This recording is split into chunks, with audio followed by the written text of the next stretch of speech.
नमस्कार दोस्तों। जैनित point online classes में मैं डॉक्टर जयदीप रावत आप सभी का हार्दिक स्वागत करता हूं।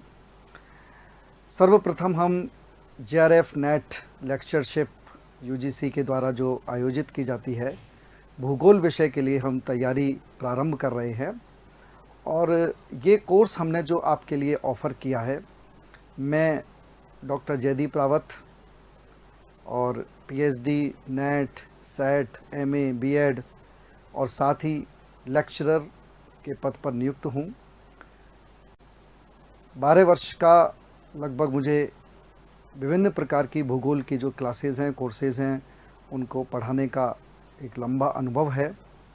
तो उन्हीं अनुभवों को लेते हुए, उन्हीं नॉलेज को लेते हुए मैंने आपके लिए और ये एक ऑनलाइन जो वीडियोस का, जिसमें आप घर बैठे ही हमारे साथ जुड़े हुए रहें और अपनी जो तैयारी है उसे पूर्णता प्रदान करें और जीवन में अपना जो लक्ष्य निर्धारित किया है उसमें सफल हों, उसके लिए हमने एक प्रयास किया है। देखें, जब भी कोई तैयारी हम स्टार्ट करते हैं किसी भी कोर्स के लिए, चाहे वो नेट जेआरएफ हो, देखें नेट जेआरएफ जो कोर्स के लिए हम ये ऑफ़र आपके लिए कर रहे हैं, ये कोर्स अपने आप में इसीलिए महत्ता है कि जब हमारा एक एम है कि हम कॉलेज में किसी यूनिवर्सिटी में लेक्चरर बने, असिस्टेंट प्रोफेसर बने, तो उसकी जो मिनिमम क्वालिफ़िकेशन हम एक तरह से देख सकते हैं वह नेट है। जेआरएफ जब हम पीएचडी के लिए एनरोल्ड करते हैं तो पीएचडी के लिए स्वाभाविक सी बात है, यदि हम जेआरएफ क्वालिफाइड हों तो हमें स्कॉलरशिप भी साथ में ही मिलती है। और प्री पीएचडी एग्ज़ाम या कॉलेज लेक्चरर के लिए आप लोग देखें तो ये जो नेट का जो हमारा जो कोर्स है, ये अपने आप में इस तैयारी का इसीलिए भी इम्पोर्टेंट है कि और सभी प्रकार के जो एग्ज़ाम हों जिनमें भूगोल के संबंधित हम एग्ज़ाम देते हैं, उनमें यदि हम नेट की तैयारी को यदि बहुत ही, जिसे कहते हैं, ईमानदारी के साथ में यदि हम कर लें तो काफ़ी सारे जो कोर्स हैं वो इसी के अंदर इंक्लूड हो जाते हैं। देखें, नेट का जो सिलेबस है वो इसी प्रकार का यूजीसी के द्वारा तैयार किया गया है। जैसा कि शायद आप लोगों को पता ही होगा कि जो यूजीसी नेट का जो सिलेबस है यह 2019 जनवरी में ही चेंज किया गया है। इससे पहले ये 20 साल पहले चेंज किया गया था। तो आप लोग देख सकते हैं 20 साल बाद में यूजीसी नेट का सिलेबस जनवरी 2019 में चेंज किया गया। तो जनवरी 2019 में जब चेंज किया गया तो देखें, इसका जो सिलेबस है वो इस तरह से बनाया गया है कि कोई भी यूनिवर्सिटीज़, कोई भी आरपीएससीज़ के जितने भी लेक्चरशिप के लिए जो एग्ज़ाम्स होते हैं उनको ऑलमोस्ट ये सिलेबस जो है वो कवर कर लेता है। तो यहाँ पर हम सर्वप्रथम ये देखें कि हम जो कोर्स आपको ऑफ़र कर रहे हैं उनमें क्या क्या जो है हमारे जो पॉइंट्स है वो इंक्लूड होंगे। तो सर्वप्रथम मैं आपको बता दूं कि आपको प्रत्येक यूनिट आपके लॉगिन पर सिलेबस अवेलेबल होगा और उस सिलेबस के अकॉर्डिंगली प्रत्येक टॉपिक के आपको वीडियोस अवेलेबल होंगे। जो बड़े टॉपिक होंगे उनके 1, 2 या 3 भी वीडियोस हो सकते हैं। आप उन वीडियोस को देख करके उन्हें अच्छे से आप देखेंगे, पढ़ेंगे और उसके बाद में आपको down level, non down level आपको जो नोट्स हैं इंस्टीट्यूट की तरफ से वो भी आपको अवेलेबल करवाए जाएंगे। उसके अलावा हम जो आपको क्वेश्चन बैंक आपको अवेलेबल होगा और साथ ही जब आपका एग्ज़ाम नियरेस्ट होगा तो उससे पहले आपको पहले से ही आपको बता करके आपका एक टेस्ट सीरीज़ भी शुरू की जाएगी, जो कि आपके पूरे ऑल इंडिया लेवल पर टेस्ट सीरीज़ होगी, जिसमें आप अपना जो स्तर है वह भी देख पाएंगे। कहने का तात्पर्य ये है कि आपको कहीं भी ये अनुभव मतलब नहीं लगेगा कि हम घर बैठ कर के तैयारी कर रहे हैं। आप पूरी तरह से हमसे जुड़े रहेंगे। और सबसे महत्वपूर्ण बात है, जिसमें जो सबसे ज़्यादा जो ऑनलाइन क्लासेस में या जो दिक्कत होती है या जो स्टूडेंट महसूस करते हैं कि हम अपने जो टीचर हैं उनसे इंटरेक्शन कैसे करें।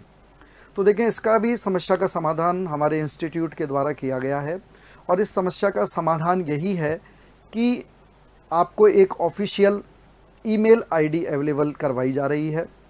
आप इस ईमेल आईडी पर जो भी आपने जो टॉपिक पढ़ा है, आपको कहीं पर भी उसमें प्रॉब्लम आ रही है किसी भी तरह की, आप उस ईमेल आईडी पर अपनी प्रॉब्लम मुझे सेंड करेंगे।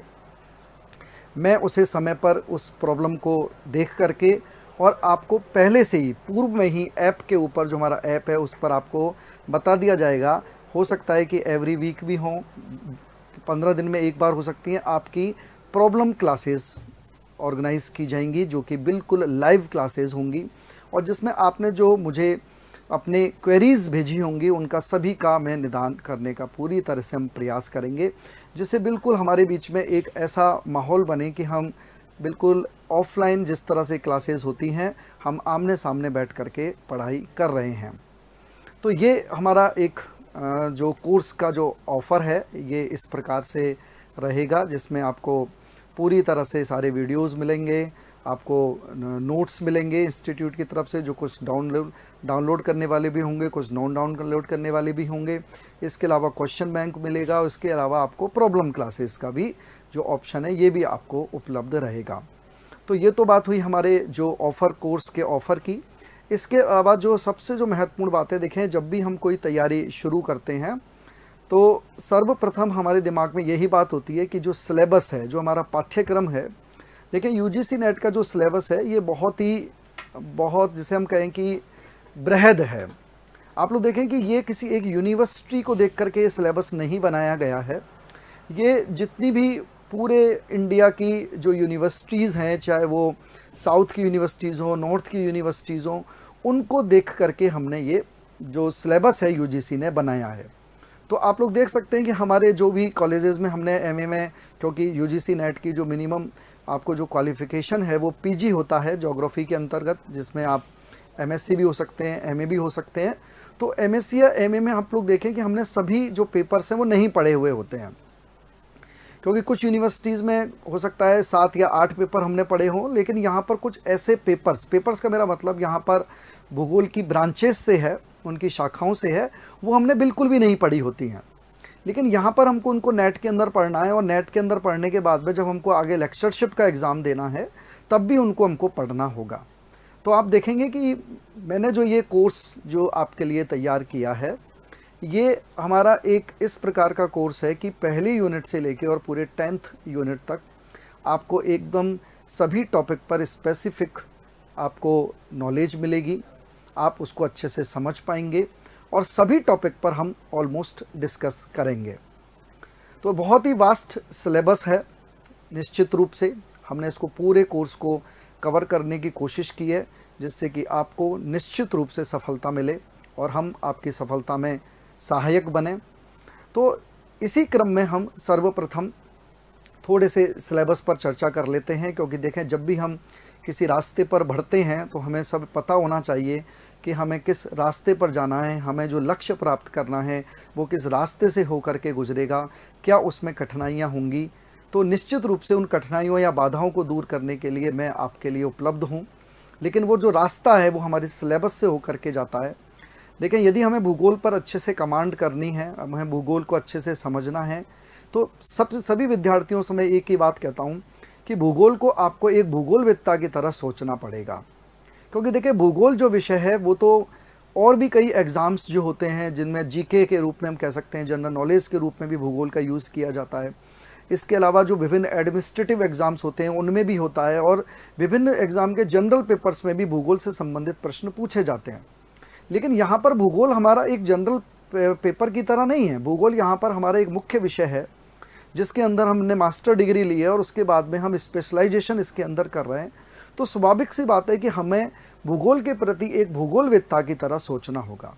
निश्चित रूप में साथियों, यदि आप भूगोल के प्रत्येक जो हमारा टॉपिक है उसको यदि एक भूगोलवेत्ता की तरह सोचना शुरू करेंगे, भूगोलवेत्ता के सोचने की तरह का यदि हम देखें तो हम यही देखें कि हम कैसे सोचें, विद्यार्थी ये कहते हैं, तो उसमें कुछ नहीं सोचना है हमको भूगोलवेत्ता की तरह सोचने में। भूगोलवेत्ता की तरह सोचने का मतलब यही है कि हम जो चीज़ भी हम पढ़ रहे हैं, देखें कोई वो जो चीज़ हम भूगोल में पढ़ रहे हैं वो कोई दूसरी दुनिया की चीज़ नहीं है, वो सब हमारे आसपास है। हाँ, बस इतना हो सकता है कि वो हमसे दूर हो, लेकिन होगी वो पृथ्वी के ऊपर निश्चित रूप में। जैसे मान लो हम हिमानीकृत स्थलाकृतियों की बात कर रहे हैं तो निश्चित रूप में हो सकता है कि हम उनकी स्टडी करने नहीं जा पाएँ, हमारी लिमिटेशंस हैं, लेकिन है तो इस पृथ्वी के ऊपर ही, किसी ना किसी ने उनको देखा है, उनका अनुभव किया है।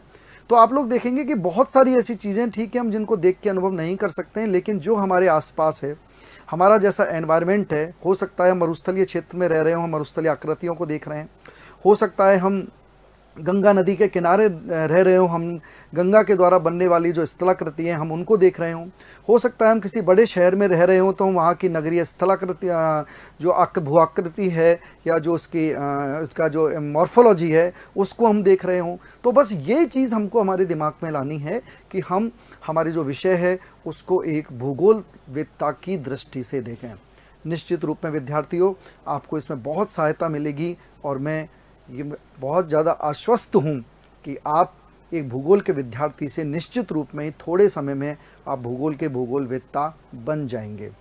तो यहाँ पर हम थोड़ा सा सिलेबस पर डिस्कस कर लेते हैं, फिर आपको प्रत्येक मॉड्यूल के अंतर्गत सिलेबस और उनके वीडियोस अवेलेबल होंगे जब भी आप सब्सक्राइब करेंगे।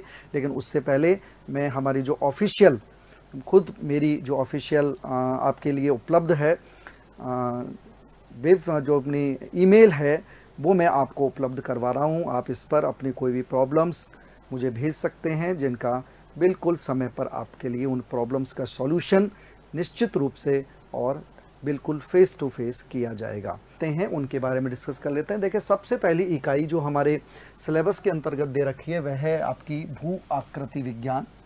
भू आकृति विज्ञान की यदि हम बात करें तो देखें भूगोल के अंतर्गत प्रारंभ में भौतिक भूगोल ही पढ़ाया जाता था और भौतिक भूगोल की मुख्य रूप में प्रारंभ में 3 शाखाएं बनाई गईं, जिसमें स्थल का अध्ययन भूआकृति विज्ञान के अंतर्गत, समुद्र का अध्ययन समुद्र जो महासागरों का अध्ययन समुद्र विज्ञान के अंतर्गत जिनको हम ओशनोग्राफी कहते हैं, और सबसे महत्वपूर्ण रूप में जो है वह है आपका वायुमंडल का अध्ययन जो है वो एटमॉस्फेयर का अध्ययन, उसके संबंधित तथ्यों का अध्ययन जो है वह आपका प्रस्तुत किया गया था क्लाइमेटोलॉजी में, जिसको हम जलवायु विज्ञान कहते हैं।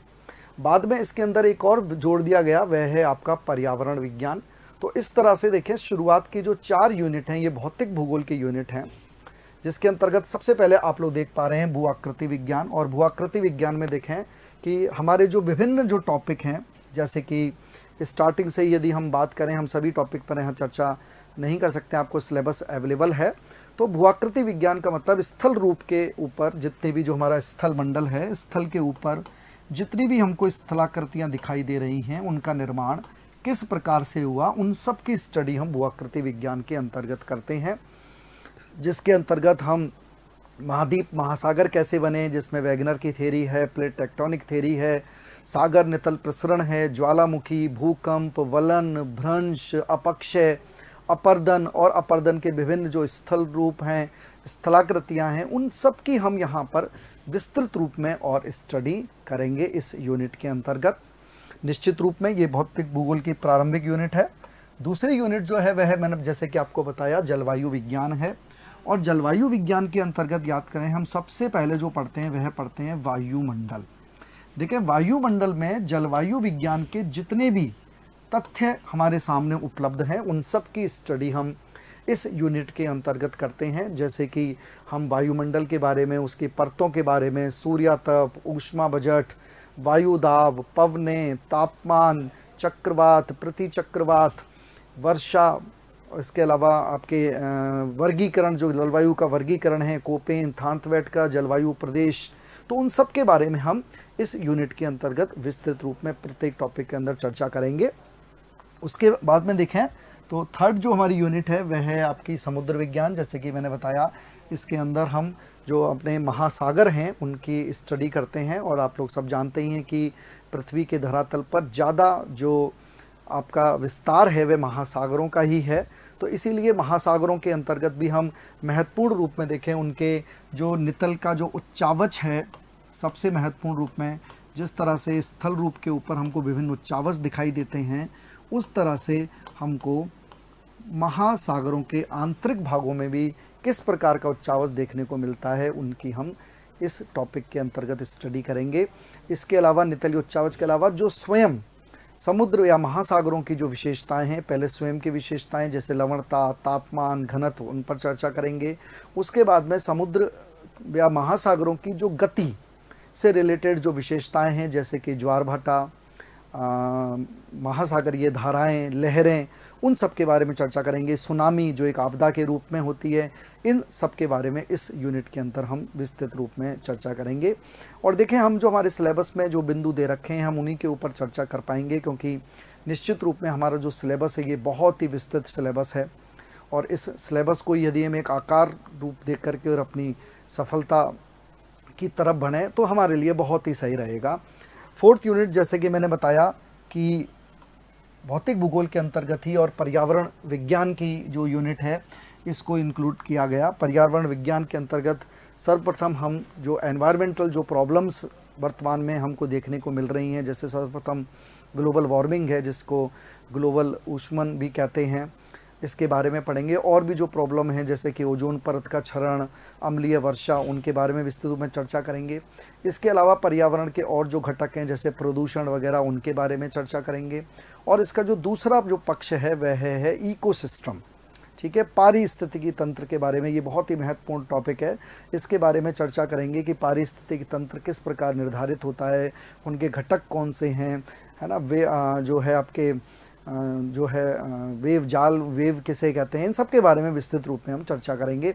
इसके अलावा जो पर्यावरण को लेकर के जो विभिन्न सम्मेलन आयोजित किए गए, क्या क्या प्रयास किए गए, जो भी हमारे टॉपिक सिलेबस के अंतर्गत दिए गए हैं, उन सब पर इस यूनिट के अंदर हम विस्तृत रूप में आप चर्चा करेंगे निश्चित रूप में।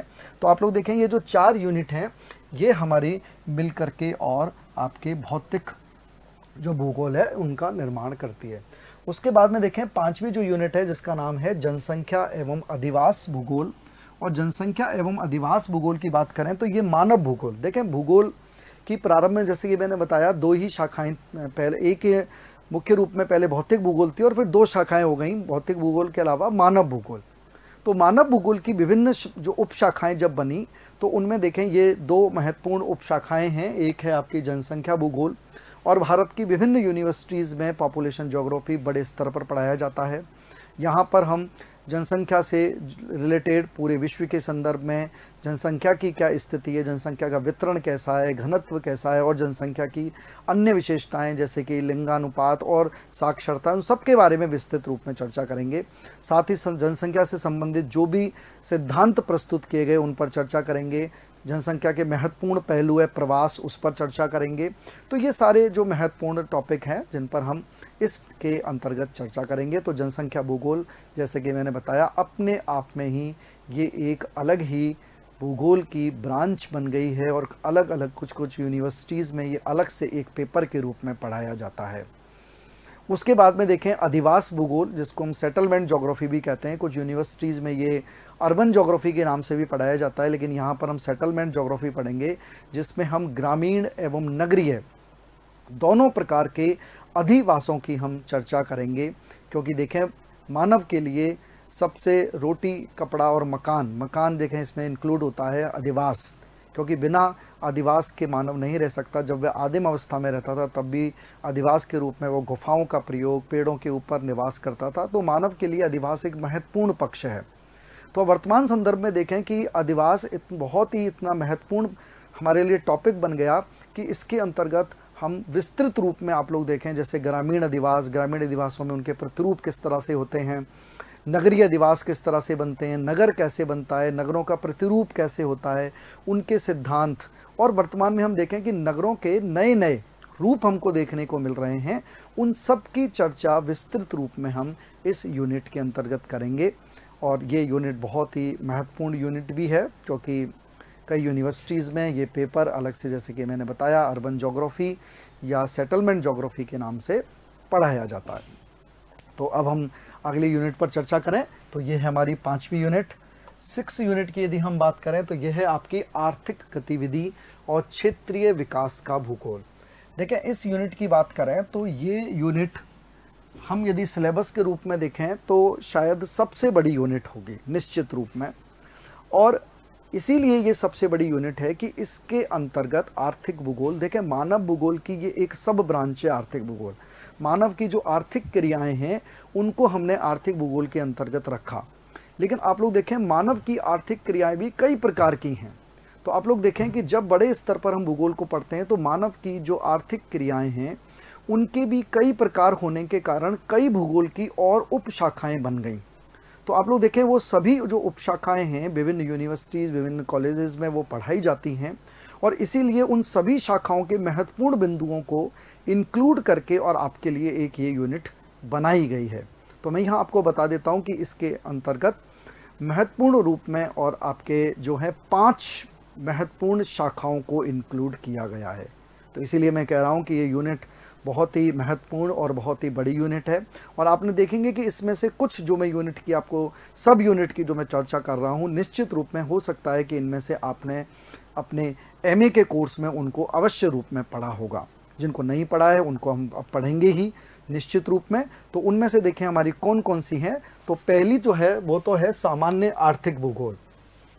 सामान्य आर्थिक भूगोल में देखें तो पहला जो इसका सेगमेंट है, इसके अंदर जो इसकी सब यूनिट है आर्थिक भूगोल, जिसमें आर्थिक भूगोल की सामान्य बातों के बारे में हम डिस्कस करेंगे, जिसके अंतर्गत जैसे कि मिनरल्स के बारे में, उनका डिस्ट्रीब्यूशन है, व्यवसाय कितने प्रकार के होते हैं, उन सब के बारे में चर्चा करेंगे।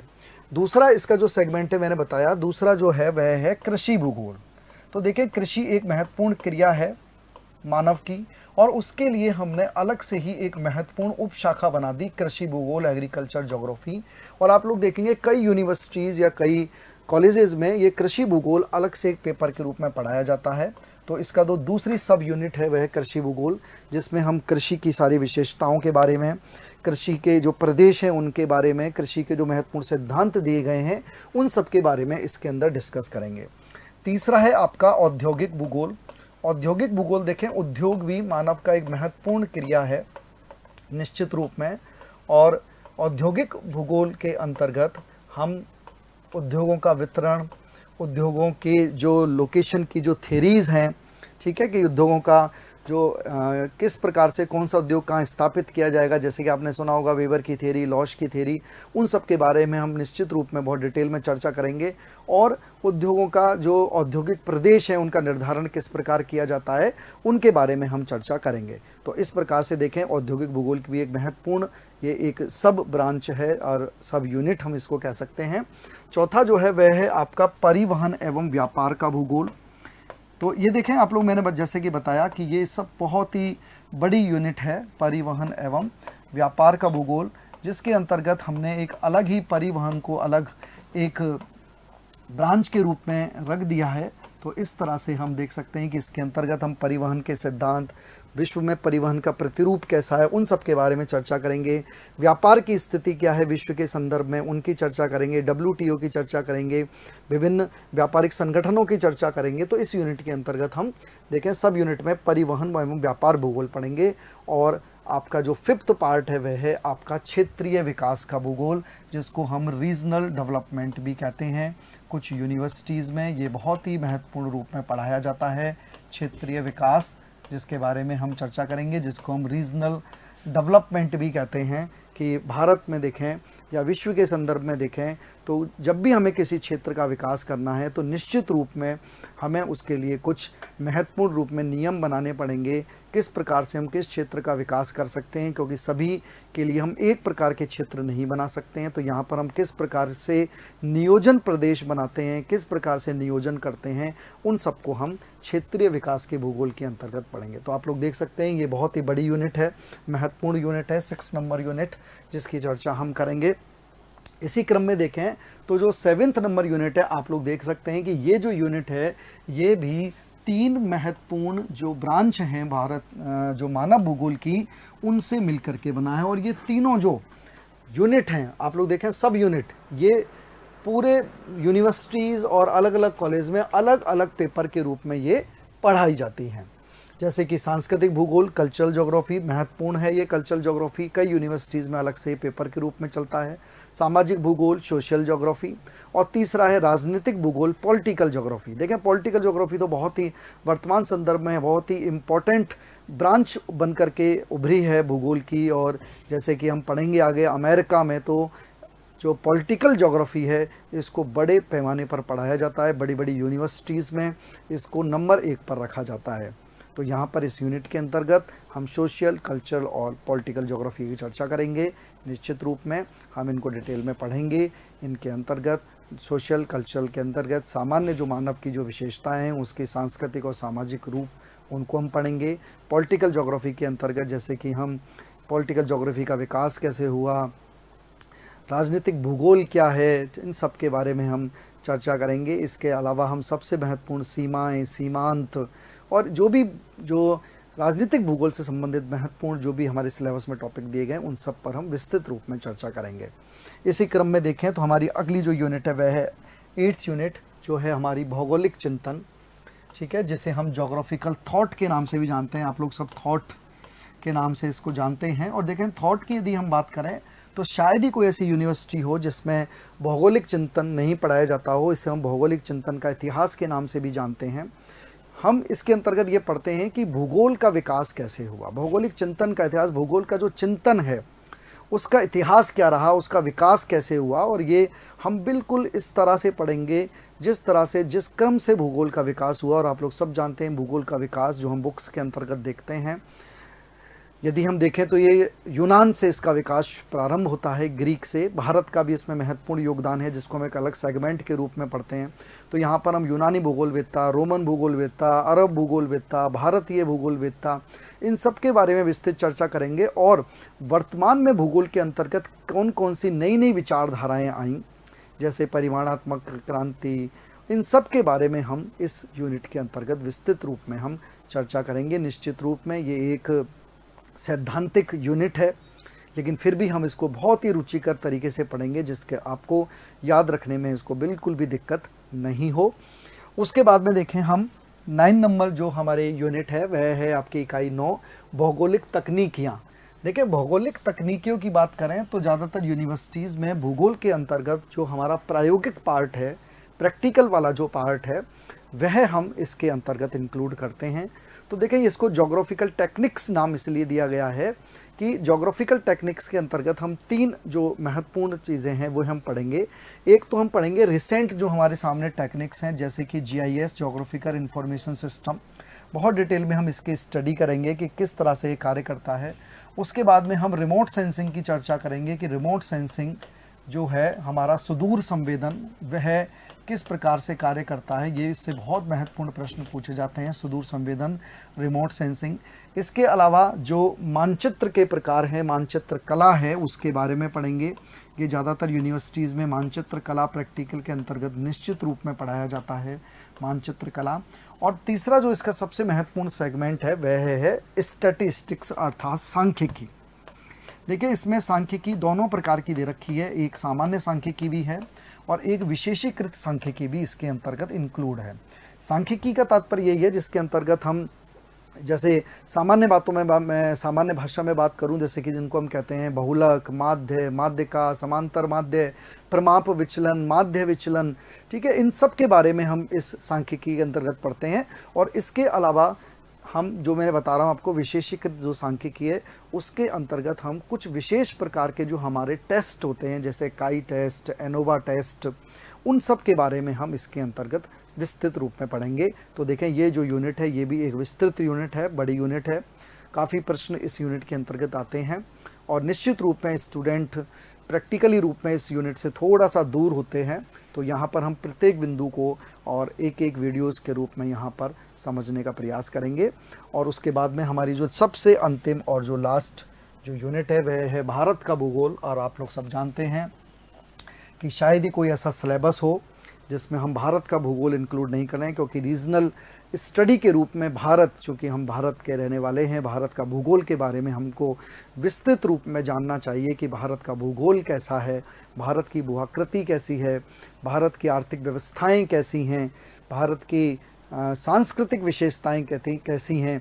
उन सब को हमने इस यूनिट के अंतर्गत इंक्लूड किया है, जिसमें हम भारत की भूआकृति के अंतर्गत भारत के भौतिक प्रदेश, नदियाँ, मिट्टियाँ, वनस्पति, ठीक है, इन सब के बारे में चर्चा करेंगे। आर्थिक पक्ष के रूप में हम कृषि, उद्योग, सिंचाई, परिवहन, इन सब के बारे में चर्चा करेंगे। और सांस्कृतिक पक्ष में हम भारत की जनसंख्या और उससे जुड़े हुए जो महत्वपूर्ण जो पक्ष हैं उन पर हम विस्तृत रूप में चर्चा करेंगे। तो इस प्रकार आप लोग देख सकते हैं कि ये हमारा जो पूरा जो सिलेबस है नेट का, ये 10 यूनिट में डिवाइड है। लेकिन यदि आप ध्यान से देखें तो ये 10 यूनिट पूरे भारत के अलग अलग यूनिवर्सिटीज़ में, अलग अलग कॉलेजेस में विभिन्न प्रकार के जो पेपर्स या भूगोल के जो ब्रांचेज़ हैं उनको बृहद रूप में इंक्लूड करती हैं। और शायद ही किसी का सिलेबस इतना वास्ट होगा, यदि हम इस सिलेबस पर कमांड कर लें तो निश्चित ही हम दूसरे एग्ज़ाम्स में भी हमें सफल होने से कोई नहीं रोक सकता। तो मैं डॉक्टर जयदीप रावत आज आपका जो ये इंट्रोडक्टरी जो पार्ट है इसको यहीं पर ही समाप्त करता हूँ। मुझे उम्मीद है हम इसी तरह से और आगे बढ़ते चलेंगे और अपने लक्ष्य को निश्चित रूप में ही हम प्राप्त करेंगे। तो आज के लिए बस इतना ही। थैंक यू, धन्यवाद।